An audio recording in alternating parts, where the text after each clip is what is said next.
Bonjour à tous, hier soir c'était soir de Ligue Europa et même si Arsenal, Wolverhampton et Manchester United jouaient tous les trois, ce n'est pas ce qui fait la une en Angleterre aujourd'hui. C'est le japonais de Salzbourg, Takumi Minamino, qui s'affiche en première page.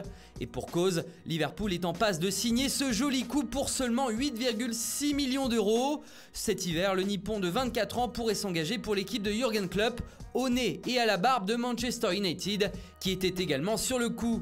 Toujours chez les Anglais, les exploits de Magic Mason Greenwood, hier auteur d'un doublé avec Manchester United, font les gros titres, mais toujours moins gros que cette news sur Pep Guardiola. Selon le Daily Mail, l'entraîneur espagnol aurait une clause secrète dans son contrat pour quitter Manchester City à la fin de la saison. Et cela même si le coach est lié au club jusqu'en juin 2021. À un an de la fin de son contrat, il peut donc le briser pour satisfaire les dirigeants de City par exemple, qui seraient des grands fans de Mauricio Pochettino, qui vient de quitter Tottenham il y a quelques semaines. En Espagne, c'est une déclaration de Cristiano Ronaldo qui fait la une de Marca.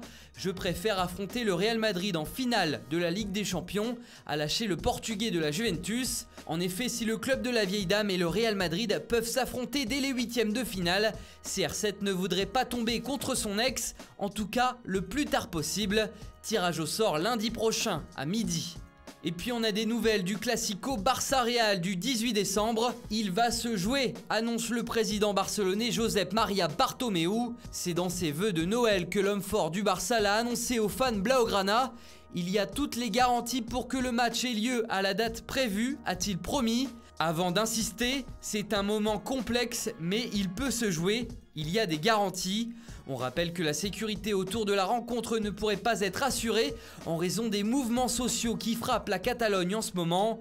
Une manifestation d'envergure est prévue ce 18 décembre dans les rues de Barcelone. Et toujours chez les Espagnols, mais du côté de AS cette fois-ci, le média madrilène a choisi de faire sa une sur la génération Z, c'est-à-dire en gros les joueurs de moins de 21 ans. Le quotidien a remarqué que lors de cette dernière journée de la Ligue des Champions, 8 jeunes joueurs ont marqué: Foden, Sancho, Rodrigo, Ansu Fati, Vinicius, Joao Félix, Sessegnon et Kylian Mbappé. Justement, les folles statistiques du français font la une du journal L'Équipe ce vendredi. Plus jeune joueur à être impliqué dans 30 buts, 19 réalisations et 11 passes décisives en Ligue des Champions. Il totalise aussi à presque 21 ans 100 buts marqués en club, explique le quotidien sportif français. Ce à quoi il conclut: ce sont des temps de passage meilleurs que ceux de Messi ou Cristiano Ronaldo au même âge. À titre de comparaison, Messi a atteint de telles statistiques à l'âge de 22 ans, alors que CR7 et Neymar, eux, c'était à 24 ans. Voilà, c'est tout pour aujourd'hui. Pensez à vous abonner à notre chaîne YouTube si ce n'est pas déjà fait, car nous avons très bientôt atteint le 1 million d'abonnés. Bonne journée à tous et à très vite sur Foot Mercato.